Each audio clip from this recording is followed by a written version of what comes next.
നമസ്കാരം. പറഞ്ഞാൽ പറഞ്ഞതുപോലെ പ്രവർത്തിക്കും, പാഴ്വാക്ക് പറയാറില്ല.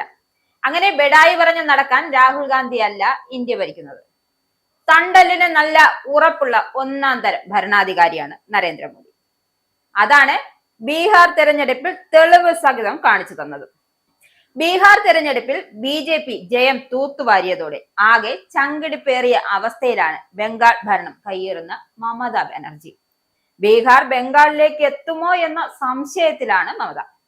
അതായത് ബീഹാർ BJP കൈയടക്കിയതോടെ ബംഗാൾ അങ്ങ് കൊണ്ടുപോകുമോ എന്നാണ് സംശയം. എന്തായാലും ബീഹാർ തെരഞ്ഞെടുപ്പ് വിജയാഘോഷത്തിനിടെ പശ്ചിമ ബംഗാളിന് മോദി ചെക്ക് വെച്ചിരിക്കുകയാണ്.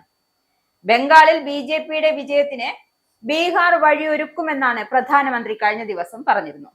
ഗംഗാ നദി ബീഹാർ വഴി ബംഗാളിലേക്ക് ഒഴുകുന്നു. നദി പോലെ ബീഹാറിലെ വിജയം ബംഗാളിലെ നമ്മുടെ വിജയത്തിന് വഴിയൊരുക്കി. അദ്ദേഹത്തിന്റെ ഈ പ്രസ്താവനയാണ് ബീഹാർ നിയമസഭാ തെരഞ്ഞെടുപ്പിൽ NDA സ്വന്തമാക്കിയ തകർപ്പൻ വിജയത്തിന്റെ വികസനം, ക്ഷേമം, സാമൂഹ്യ നീതി എന്നിവയിലുള്ള ജനങ്ങളുടെ വിശ്വാസമാണ് തെളിയിക്കുന്നതെന്ന് മോദി വ്യക്തമാക്കുന്നുണ്ട്.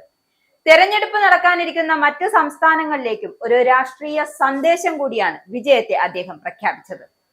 തെരഞ്ഞെടുപ്പിലെ ചരിത്ര വിജയത്തിന് പിന്നാലെ ഉന്നത നേതാക്കളുമായി ചർച്ച നടത്തിയ അദ്ദേഹം ബംഗാളിൽ ശ്രദ്ധ കേന്ദ്രീകരിക്കുവാനും നിർദ്ദേശം നൽകിയിട്ടുണ്ട്.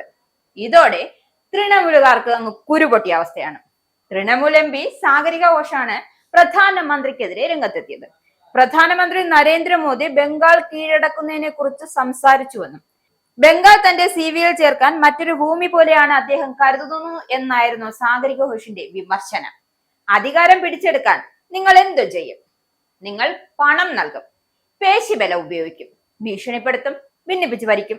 അധികാരം പിടിച്ചെടുക്കാൻ സാധ്യമായ എല്ലാ മാർഗങ്ങളും, മോശം മാർഗങ്ങളും ഉപയോഗിക്കുന്ന രാഷ്ട്രീയത്തിന്റെ ഈ പതിപ്പിനെ ബംഗാളിലെ ജനങ്ങൾ അംഗീകരിക്കില്ലെന്ന് ജനങ്ങൾക്കിടയിൽ 24 മണിക്കൂറും മമതയുണ്ട് എന്നാണ്.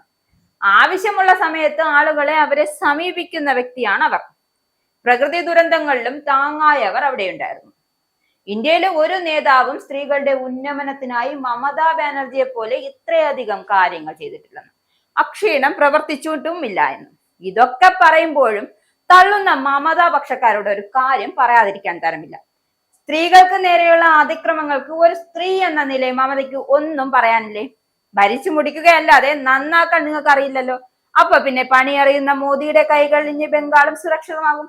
അതിനി അസൂയപ്പെട്ടിട്ടോ വായിൽ തോന്നിയത് കോതയ്ക്ക് പാട്ടാക്കിയിട്ടോ കാര്യമില്ലെന്നേ പറയാനുള്ളൂ.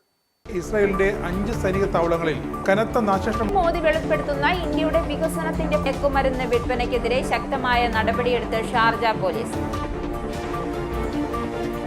അമേരിക്കയിലെ സാധാരണ മനുഷ്യരോട് കൂടിയാണ് കോൺഗ്രസിനുള്ളിൽ പങ്കുവയ്ക്കാൻ ഓപ്പറേഷൻ സിന്ദൂറിൽ ഉപയോഗിച്ച